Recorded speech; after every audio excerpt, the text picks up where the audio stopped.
All right, folks, so talking about something different today, we're going to talk about the lunge, because you can do squats, back squats, front squats all day till the cows come home, and at some point in time you're going to get sick and tired and be like, hey, what else can I do?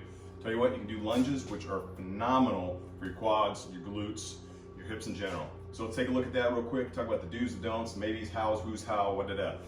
All right, check it out. All right, so first things first, the lunge comes in a couple different varieties.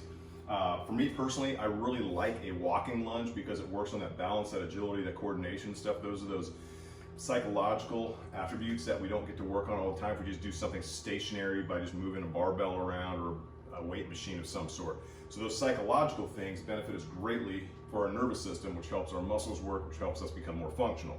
So a walking lunge is awesome for that. However, there are a few problems. But if I was to do a walking lunge, quite simply, it would be nothing more than down, all the way back up off the front heel, down on the front heel, all the way back up, step, all the way back up to this open hip position, and so on and so forth.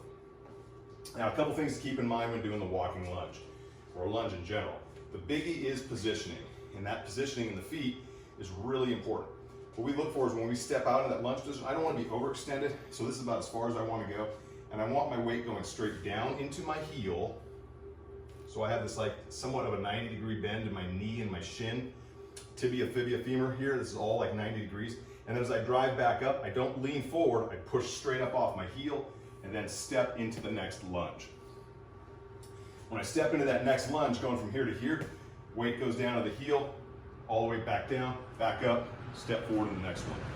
Unfortunately, with the walking lunge, what we end up seeing a lot, because folks are moving forward, is that they will let their knee slide out in front of their toe, like this, and then up, and up. So what that does is that effectively transfers weight from the heel where you started it, down to the toe and forward, putting stress again on the knee joint, the patellar tendon, the patella, pulling the knee joint slightly out of position. That is not what we want. We want to maintain a step out, going straight down, driving straight up, step forward, down, up, forward. So that's the problem with the walking lunge. And so one of the ways that you can avoid that and still get some of the benefits of the lunge in general, coordination, the agility, all that good stuff, as well as, of course, the muscular work, is by a step back lunge. Now, a stand in place kind of stepping lunge, you can do this a couple different ways. You can do, obviously, stepping over and down and back, or stepping back. I like stepping back, and the reason why is it forces me into my heel on my front foot. It forces me to stay back on my heel, drive up, step, change, back, heel, drive up, step, change.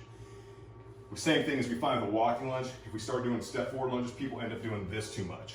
Knee gets way out in front of the toe, quad gets driven up into too much tension, knee gets put under tension, we're not getting the focus of the work we want, we put all the way on the toes. So that's the reason I like the step back lunge a little bit more. If you want to spice them up, of course, you can add a little bit of weight. Dumbbells in each hand, kettlebell or something on your chest, barbell on your back. You can do dumb stuff like I've done in the past. I don't know why I would do it ever again in my life. But put a 65-pound barbell on your back and lunge for 400 meters. Don't recommend. But if you want to, you could. Again, the lunge is a phenomenal tool for working unilateral, one leg at a time, which is we'll talk about that more down the road about the benefits of that, but also for developing great lower body strength and all the proprioceptive stuff that we need psychologically to make more benefit of our workouts. And that's, like I said, agility, coordination, balance, accuracy in how you're moving. Those things are really important. Oftentimes they're neglected. So this lunge, especially if you're focusing on good movement, makes a big difference in bringing those skills to the table. So it's not just physiological. I think that's it. I hope you guys are having a good day. If you got questions, if you want more information, always remember you can subscribe to my links up there, or my YouTube channel where I do random rants and bullshit. But also my links, I have some resources there for coaching, for cycling, for diet, strength conditioning.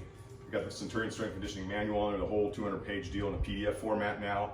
So you don't necessarily have to go through Amazon for it unless you want that hard copy book.